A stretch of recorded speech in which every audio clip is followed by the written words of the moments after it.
આજે આપણે બનાવીશું મેંગો પાવડર. કાચી કેરીમાંથી જે પાવડર આપણે બનાવીને તૈયાર કરીએ છીએ એ રસોડામાં આપણને ખૂબ મદદગાર હોય છે. દરેક રેસીપીમાં આપણે યુઝ કરતા હોઈએ છીએ, સ્નેક બનાવીએ તો એના માટે મેં અહીંયા 6.5 કિલો કેરી લીધી છે. એને ધોઈને સરસ સાફ કરી લઈશું અને એની છાલ ઉતારી લેવાની છે. છાલ ઉતાર્યા બાદ હું તમને એકદમ ઇઝી રીત બતાવીશ. છાલ ઉતાર્યા પછી નથી આપણે એને ગ્રેટ કરવાનું કે કંઈ જ નહીં. જે છોલણીયા વડે આપણે જો આ ટાઈપનું બનાવવાનું છે, જે છોલણીયા વડે આપણે એની સ્લાઈસ કરીએ એના વડે સ્લાઈસ કરી જ જવાની છે. જ્યાં સુધી ગોટલી ના નીકળે ત્યાં સુધી આપણે સ્લાઈસ કરીશું અને ફટાફટ આપણે તડકામાં આને રાખી દઈશું. અત્યારે ખૂબ ભયંકર તડકો પડી રહ્યો છે તો એક જ દિવસમાં બનીને તૈયાર થઈ જાય છે. તો જુઓ, એક દિવસમાં જ આપણે એકદમ ખાખરા જેવી કેરીની સ્લાઈસો બનીને તૈયાર થઈ ગઈ છે. તો આપણે આને પીસી લેવાની છે મિક્સર ગ્રાઇન્ડરમાં. તો તમે જો સ્લાઈસ કરીએ ને આપણે તો આવી રીતે એકદમ ડ્રાય થઈ જાય છે, બિલકુલ પાણીની માત્રા નથી રહેતી અને પાવડર પણ આખું વરસ એકદમ ફ્રેશ અને એકદમ સફેદ દૂધ જેવો રહે છે ને ટેસ્ટમાં પણ બેસ્ટ રહે છે. તો આપણે થોડું થોડું લઈને આપણે એને પીસી લઈશું અને પાવડર ફોર્મમાં બનાવી લેવાનું છે. તો એક સાથે નથી ભરી લેવાનું, થોડું થોડું ભરી અને આપણે પીસવાનું છે એને. તો આ રેસીપી આપણે ઘરે ફટાફટ બની જાય છે અને ઘરે બનાવેલું એટલે હેલ્ધી.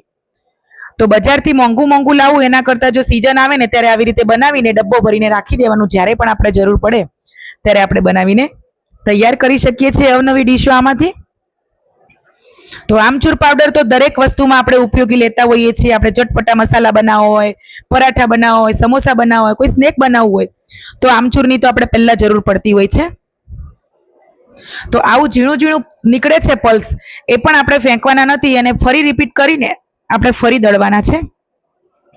તો એક પછી એક બધી જ વસ્તુને આપણે પીસીને અહીંયા રેડી કરી લીધી છે. તો અહીંયા આપણે મેઝર કરીશું કે આપણે 6.5 કિલો કેરી લીધી હતી તો આપણો પાવડર બનીને કેટલો તૈયાર થયો છે. તો અહીંયા આપણે 0 કરી લીધું છે. હવે આપણે એડ કરીશું પાવડરને. તો ઘરે સરસ મજાનો તમે જુઓ એકદમ વ્હાઈટ બન્યો છે દૂધ જેવો પાવડર આપણે. તો અહીંયા બાકીનું આપણે પીસવાનું પણ બાકી છે. જે પલ્સ નીકળ્યા હતા ચાળ્યા પછી એ પણ પીસીને રેડી કરી લીધા છે. તો ટોટલ અહીંયા મારે 500 ગ્રામથી 550 ગ્રામ જેવો પાવડર બનીને તૈયાર થયો છે. કેમ કે પાણીની માત્રા હતી એ બધી સુકાઈ ગઈ છે, છાલ ઉતારી લીધી છે આપણે અને ટોટલ આટલો પાવડર બનીને તૈયાર થઈ ગયો છે. તો હવે એરટાઈટ બરણીમાં આપણે એને ભરી લેવાનો છે. કાચની બરણીમાં ભરો તો બહુ જ સારું, કેમ કે આખું વરસ આપણે એને રાખવાનો હોય છે. તો કાચની વસ્તુમાં ભરીએ તો બહુ જ સારું રહે છે. તો જુઓ, સરસ મજાનો ઘરે હોમમેડ નેચરલ બનીને તૈયાર થઈ ગયો છે આપણો આમચૂર પાવડર. તો આવીને આવી બધી રેસીપી જોવા માટે મળીશું એક નવી રેસીપી સાથે નેક્સ્ટ વિડીયોમાં.